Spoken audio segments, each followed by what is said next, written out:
안녕하세요, 박미수 원장입니다. 항상 구독해 주시고 좋아요를 눌러주셔서 진심으로 감사드립니다. 최근 접하는 여러가지 건강과 관련된 소식들에서 면역력과 건강의 중요성을 더욱더 절실하게 느끼게 됩니다. 오늘은 비만의 숨은 원인인 마이크로바이옴의 균형 파괴와 혈관의 염증에 관해서 알아보도록 하겠습니다. 비만을 떠올리면 흔히 음식을 많이 먹어서, 즉 과식 때문에 그리고 운동을 충분히 하지 않아서 생긴 질병으로 생각하기 쉬운데요. 사실 비만을 초래하는 숨은 원인이자 가장 중요한 원인 가운데 하나가 바로 장내세균의 균형 파괴이고, 이 마이크로바이옴의 균형 파괴와 그로 인해 생긴 혈관염증이 만들어낸 결과물이 바로 비만이라고 할 수 있습니다. 많은 분들이 비만을 거저 넘치는 칼로리 문제로만 생각하기 쉬운데, 이 점이 바로 비만이 좀처럼 치료되지 못하는, 치료에서 큰 어려움을 느끼는 주요 원인이기도 합니다. 실제 연구에서 비만의 치료는 무척 어려운 것으로 증명되고 있고요. 저희 병원에 오시는 분들에게도 인내를 가지고 꾸준히 치료할 것을 주문하고 있습니다. 현재까지 알려진 다이어트의 종류는 무려 26,000 종류나 됩니다. 우리 주변에도 셀 수 없이 많은 다이어트 방법이 존재하죠. 그러나 이 가운데 실제로 그 효과가 과학적으로 검증된 다이어트는 거의 없다고 해도 과언이 아닙니다. 정상 체중을 벗어나는 바람에 한 번이라도 다이어트를 해본 적이 있는 분이라면 모두 체감하시고 계실 테지만, 다이어트의 실제 성공률은 매우 낮습니다. 얼마 가지 않아서 다시 요요 현상에 시달리는 경우가 대부분이죠. 온갖 방법을 다 동원해도 다이어트 성공률이 불과 0.5% 밖에 되지 않는다는 연구 결과가 있을 정도이니까요. 다이어트 성공률에 관해서 좀 더 자세히 이야기해 볼까요? 영국 킹스 칼리지대 앨리슨 페이드스 박사팀은 대규모 연구를 통해서 다이어트 성공률을 조사한 바 있는데요. 연구팀은 27만 8,982명 이들의 체중 및 체지방 지수 기록을 조사하고, 본래 체중의 5% 이상의 의미 있는 체중 감량이 얼마나 장기적으로 유지되는지 조사를 해보았는데요. 실질적인 다이어트 성공률을 알아보기 위한 것이었습니다. 조사를 진행해보니 단기간의 다이어트로 감량 효과를 보는 사례나 사람들은 제법 많았지만, 장기적 성공을 거둔 사람은 상대적으로 무척 드물었습니다. 단기적인 관찰에서는 본래 체중의 5%를 감량할 가능성이 1년에 남자 12명 중 1명, 여성 10명 중 1명 정도로 비교적 높았는데요. 물론 5%밖에 되지 않느냐고 생각하실 분도 계시겠지만, 이 정도면 무척 높은 성공률이라 평가할 수 있습니다. 그러나 장기적인 상황이라고 할 수 있는 2년 안에 다시 본래 체중으로 돌아올 가능성은 53%, 5년 안에 다시 살이 찌는 경우는 78%에 달했습니다. 결국 다이어트로 뺀 체중을 계속 유지하는 사람이 무척 드물다는 사실을 알려주는 연구입니다. 그런데 다이어트 성공률을 실제 비만 환자가 정상 체중에 이른 것으로 한정해서 관찰해보면 성공한 사람은 겨우 남자 210명 가운데 1명, 여자는 124명 가운데 1명에 불과했습니다. 즉 실질적인 다이어트 성공률은 0.5% 수준에 불과했다는 거죠. 따라서 불어난 살을 빼서 정상 체중을 되찾고 이를 꾸준히 유지하는 사람, 다이어트에 성공하는 사람은 대단한 성공을 거둔 것이라고 평가할 수 있습니다. 그렇다면 왜 이토록 다이어트는 어려울까요? 가장 근본적인 원인은 식이와 운동의 불균형과 신체 대사 기능의 저하에 있겠지만, 최근 연구에서는 비만 환자들의 불균형인 마이크로바이옴도 큰 원인으로 작용하고 있는 것으로 밝혀지고 있습니다. 실제 연구에서도 대부분의 비만 환자들의 장내세균 균형, 마이크로바이옴 균형이 깨어진 것으로 나타나는데요. 미국 워싱턴 대학교의 고든 교수팀은 연구와 실험을 통해 장속 유해세균인 포미큐티스가 일반인보다 비만인에게 3배 이상 많다는 것을 발견해 발표한 바 있습니다. 자, 그러면 비만과 마이크로바이옴의 연관성을 살펴보기 전에 장내세균총이 우리 건강과 수명에 어떤 영향을 미치는지를 먼저 알아보겠습니다. 우리 몸에는 체세포 수보다 더 많은 수의 세균들이 공생하고 있는데요. 무려 100조 개의 미생물들이 군집을 이루고 있으며, 건강한 성인의 경우 장내세균 비율이 유익균 25%, 유해균 15%, 그리고 중간균이 60%의 비율을 차지하는 것으로 알려져 있습니다. 이들 미생물 군집이 보유한 유전체 전체를 마이크로바이옴이라고 부르는데, 최근 이 마이크로바이옴의 불균형과 파괴가 다양한 질병과 연관성을 보인다는 연구 결과들이 속속 발견되고 있죠. 우리나라 식약처에서는 매우 재밌고 의미 있는 연구조사를 진행한 적이 있는데요. 장수마을 거주자들과 도시 거주자들의 장 건강 상태를 서로 대조, 비교하는 연구였습니다. 연구 결과 채식과 발효식품을 상대적으로 많이 먹는 장수마을 거주자들이 도시 거주자들에 비해 비만 억제와 대장질환 등에 도움이 되는 장내 미생물이 무려 3배에서 5배나 많은 것으로 나타났습니다. 또 건강에 해로운 유해균은 도시 거주자에서 비교적 높은 분포를 보인 반면 장수마을 거주자는 거의 검출되지 않는 것으로 나타났어요.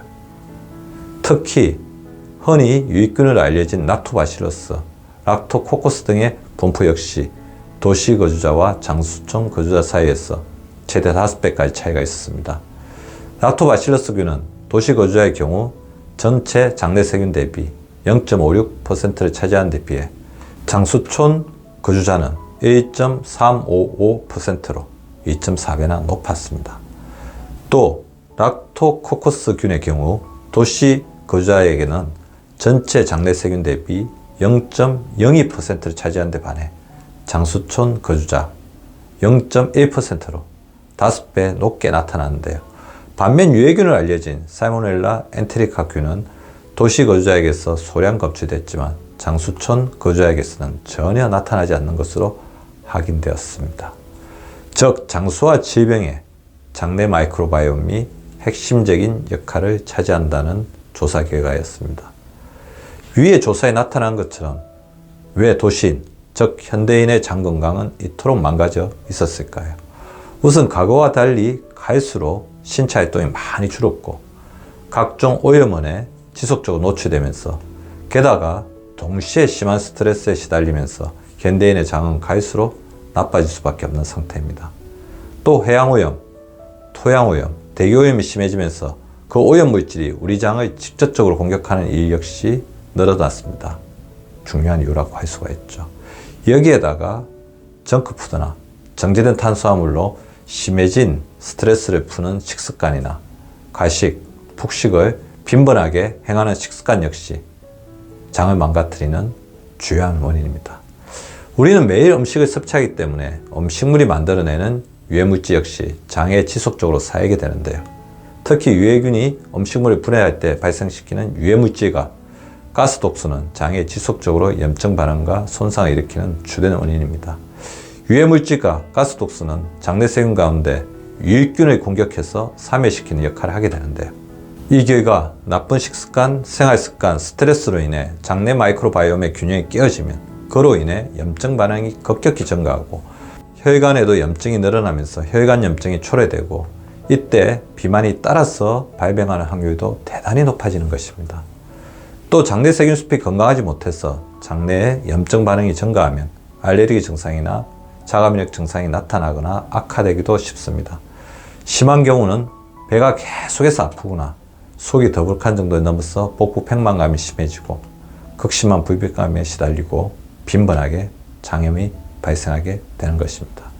자, 이제 비만과 장내 마이크로바이옴, 다이어트와 유산균의 관계에 대해 알아보도록 하겠습니다. 유해균이 늘어나면 타격을 받는 유익균 중에 대표적인 균종이 바로 살이 찌지 않도록 돕는 다이어트 유산균입니다. 다이어트 유익균은 들어온 음식을 에너지로 정상적으로 소비하고 체지방은 잘 쌓이지 않도록 긍정적인 역할을 원활하게 해내는데요.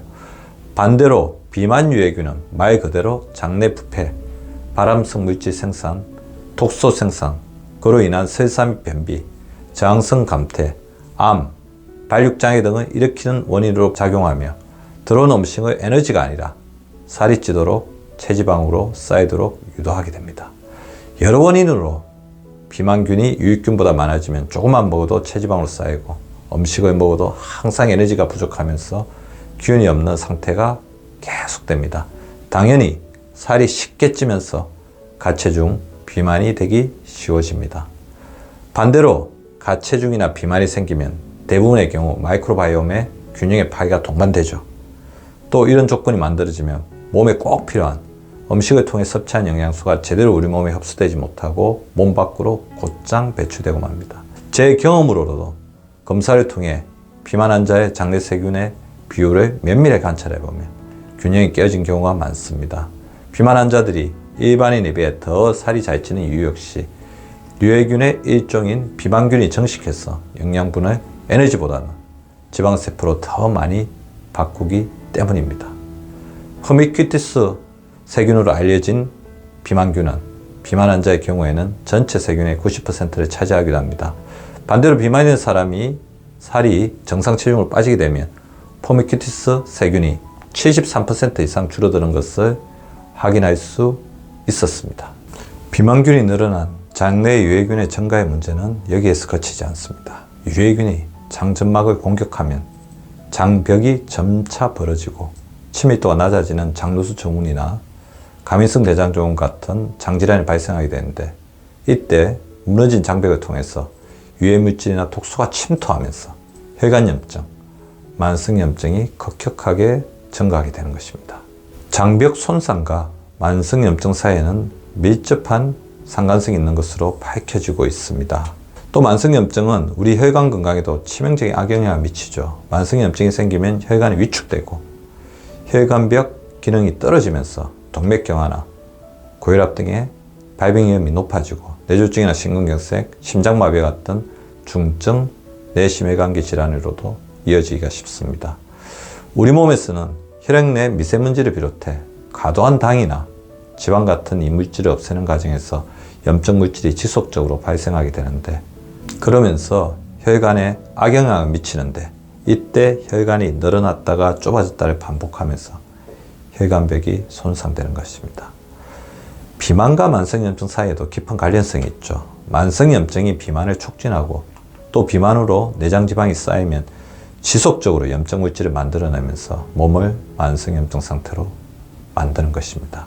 또 만성염증은 세포의 활성도를 떨어뜨려 대사기능에 장애를 일으킵니다. 그래서 만성염증이 있는 경우 비만, 당뇨병, 대사증후군 같은 대사질환의 위험이 크게 올라가는 것이죠. 또 만성염증은 인슐린 저항성을 일으켜서 당뇨병을 유발할 수도 있습니다. 그리고 최근에 여러 연구에서 만성염증과 자가면역 질환과도 밀접한 관련이 있는 것으로 밝혀지고 있습니다. 만성염증은 혈관을 타고 곳곳을 돌아다니며 신체를 손상시키는데, 이때 세포 노화와 변형을 일으키고 면역 반응을 지나치게 활성화시켜서 우리 면역계를 교란시킵니다. 그러면서 각종 알레르기 질환, 습진, 건성 같은 피부 질환, 류마티스 관절염, 천식 같은 자가 면역 질환까지도 발병시키는 것이죠. 또 이렇게 혈관의 기능이 떨어지면 혈액순환이 제대로 이루어지지 않으면서 만성염증이 더욱더 심해지는데, 그로 인해 기초 대사량 역시 감소하면서 비만이 생기기 쉬워집니다. 또 만성염증이 있으면 면역세포의 기능에도 과부하가 걸리는데요. 면역세포가 부족해진 에너지를 채우기 위해 식욕과 음식 갈망이 더욱 커질 수 있습니다. 또 만성염증은 우리의 호르몬 기능도 떨어뜨리죠. 그로 인해 체지방이 셀룰라이트화 되는 것을 막지 못해서 나의 살이 더욱 증가될 수 있습니다. 오늘은 다이어트, 비만, 장내 마이크로바이옴의 균형, 만성염증, 혈관염증 사이의 밀접한 상관관계에 대해서 알아보았습니다. 자, 그렇다면 건강한 식습관과 생활습관, 스트레스, 운동과 함께 장내 마이크로바이옴이 건강하고 균형 잡히게 재건되어야만 비만이나 가치중 문제도 제대로 해결할 수 있다는 것을 알게 되었습니다. 지금 내가 겪고 있는 비만이나 가치중 문제, 에너지 부족이나 무기력감, 다양한 만성염증 증상들이 혹시 장내 마이크로바이옴의 균형 파괴와 관련이 있는 것은 아닌지 살펴보시는 계기가 되었으면 좋겠습니다. 여러분이 살이 잘 빠지지 않는다면, 매번 다이어트가 실패한다면 그 원인이 장내 마이크로바이옴의 균형 파괴 때문일 수도 있습니다. 오늘 알려드린 사실들을 한 번 더 잘 살펴보시고 나의 장내 마이크로바이옴의 균형 상태를 다시 한번 점검해 보시기 바랍니다. 오늘도 저희 채널을 시청해 주셔서 대단히 감사합니다. 건강한 하루, 유쾌한 하루 되시기 바랍니다. 구독과 좋아요는 박미수 박사 TV를 지속시키는 생명력입니다. 많이 구독해 주시고 좋아요를 눌러주시기 바랍니다. 항상 감사드립니다.